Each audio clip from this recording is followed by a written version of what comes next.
எல்லாருக்கும் வணக்கம் and welcome back to my YouTube channel. This is Flomi here.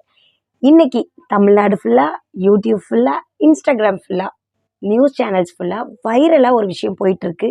என்ன அப்படின்றது உங்களுக்கும் தெரியும், எனக்கும் தெரியும். என்ன அப்படின்னா, தளபதி விஜய் அவங்க கட்சி ஆரம்பிக்க போகிறாங்கன்னு சொல்லிக்கிட்டே தான் இருந்தாங்க. ஃபைனலாக இன்னைக்கு கட்சிக்கான பெயரையும் அவர் வெளியிட்டிருக்காரு.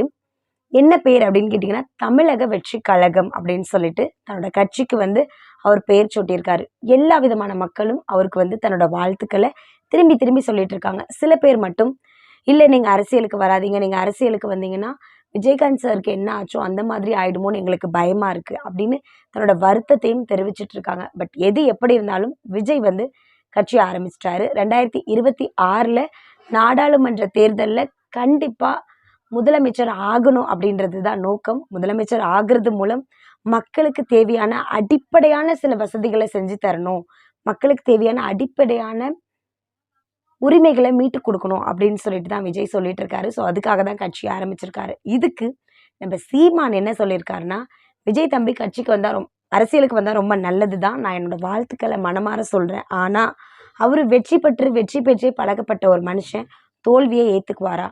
மக்களோட அன்பை சம்பாதிக்கணும்னா அவர் நிறைய தோல்விக்கு பழகணும்.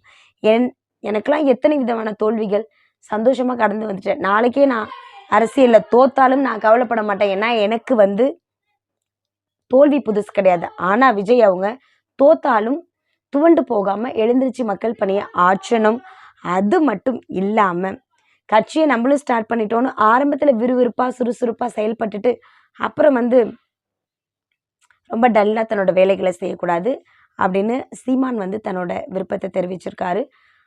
அதிமுகவோட அமைச்சர் ஜெயக்குமார், முன்னாள் அமைச்சர் ஜெயக்குமார் என்ன சொல்லியிருக்காருன்னா, விஜய்க்கு வர வேண்டிய ஓட்டு எல்லாமே அதிமுகவுக்கு தான் வரும் அப்படின்ற மாதிரி அவர் தன்னோட கருத்துக்களை சொல்லியிருக்காரு.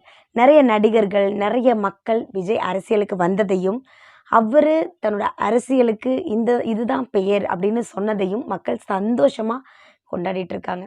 2026 வரப்போகிற எலெக்ஷனில் நீங்கள் யாருக்கு ஓட் பண்ணுவீங்க அப்படின்றத கண்டிப்பாக கமெண்ட்டில் சொல்லுங்கள். அது கூடவே சேர்த்து எம்ஜிஆர் அவங்களாக இருக்கட்டும், ஜெயலலிதா அம்மையாராக இருக்கட்டும், கருணாநிதி அவர்களாக இருக்கட்டும், ஸ்டாலின் அவங்களாக இருக்கட்டும், எல்லாருமே அரசியலுக்கு வரும்போது பல்வேறு விதமான தோல்விகளை சந்தித்து தான் இன்றைக்கி பெரிய தலைவர்களாக இருக்காங்க. அந்த போல் விஜயும் பல்வேறு விதமான தோல்விகளே வந்தாலும் துவண்டு போகாமல் தன்னோட மக்கள் பணியை செய்யணும் அப்படின்னு சொல்லிட்டு நானும் என்னோடய வாழ்த்துக்களை தெரிவிச்சுக்கிறேன். தேங்க்யூ.